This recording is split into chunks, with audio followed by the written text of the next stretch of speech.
I came across a video yesterday and I've been crying on and off ever since. This is the story of the Bible that our 47th president, Donald John Trump, will swear an oath to God tomorrow. Please share this video. And if you don't know what a revival is, stick around to the end and I'll tell you my experience. It completely changed my life. There was a great revival in the Hebrides in the early 1900s. Began to moved up to the pleading for it into the 40s. Maybe we could say it topped out in the early 50s. Two old women, one was 84 years old and one was 82 years old. One was blind and one was humped over so badly with spinal stenosis, just arched over. But they had passion for revival. They wanted God to work. This is what happened.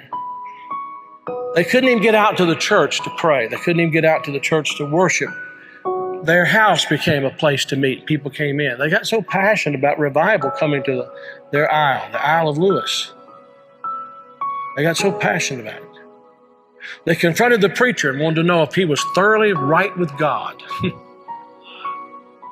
And they prayed and prayed and prayed. And they'd seen the Lord, they said, with the church filled up and God blessing, a great overflow. And the fire of God struck that tiny little obscure place off the coast of Scotland. And when it happened, there was a young teenage boy that got saved in it. His name was Donald. And the preacher became so dependent upon Donald and so close to Donald, he would ask him to lead in public prayers and help him with the meetings, and he did. Oh, how God worked.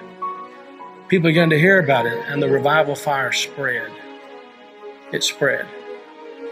And God blessed in a great way. Those two old women, the kind of people don't want in their church anymore. And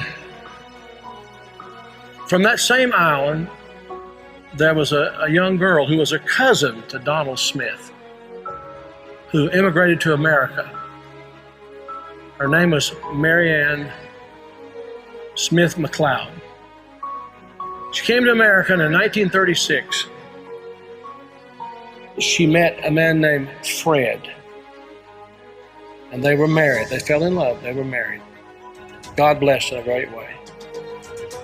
And those old women were her aunts. And they came out of that fiery revival, They really experienced revival. And they sent a Bible, a copy of the Word of God that had been used in a special way in that revival, to Mary Ann. She started having children. I think it was 1937, she had her first child. They named him after his father, Fred. Then she had her second child, named after herself, Mary Ann. Then she had her third child, Elizabeth. Then she had her fourth child.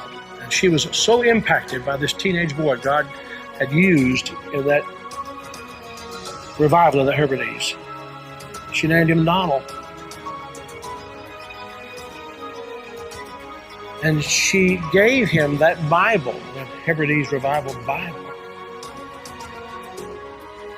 He was born in 1946. He's now the 45th President of the United States. And that revival Bible is in the Oval Office.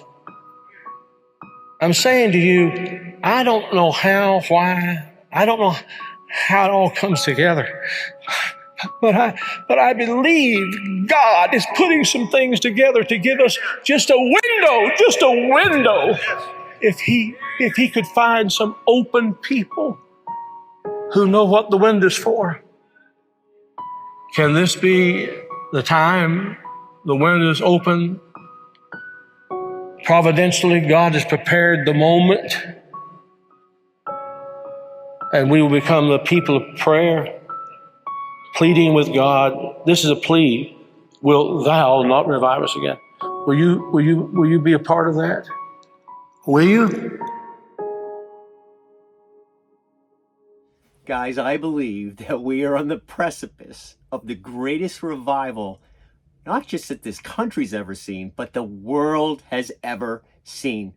If you guys haven't never experienced a revival and you ever hear that there's one near you, I highly suggest you get there as soon as you possibly could. I went to my very first revival 2 years ago in February to Asbury College, which was in Kentucky. I was in a really low place praying for help and discernment. And God sent me a message that, hey, there's a revival going on in Kentucky. I didn't even know what one was. And I asked a friend, what does that mean? And my friend said, that means God's moving there. God's moving there. And so I jumped in my truck, gave Mercedes a kiss goodbye, and drove through the night to get there. And when I got to that place, when I walked through those doors, tears started rushing down my face. I've never felt that close to God. I've never felt the presence of God, love, fellowship, forgiveness like I did at that moment. I don't think Donald Trump can save us, but I think that Donald Trump can be used as a vessel of God to save us. And so let's get a revival going all over the country. Pray with us tomorrow during his inauguration that God guide him, direct him, protect him and his family. God bless you guys, and I'll see you in the next video.